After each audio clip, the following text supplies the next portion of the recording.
وبالتالي الحديث عن فكرة الذهاب إلى صندوق الانتخابات وكفى، لا، محتاجين إن احنا نغير هذا الأمر.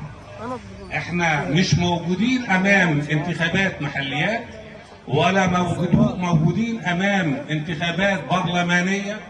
نعم، موجودين أمام انتخابات رئاسية، لكنها استحقاق دستوري مختلف عن كل الاستحقاقات الدستورية الماضية. ليه؟ لأكثر من سبب. السبب الأول هو أن العالم الآن يتشكل.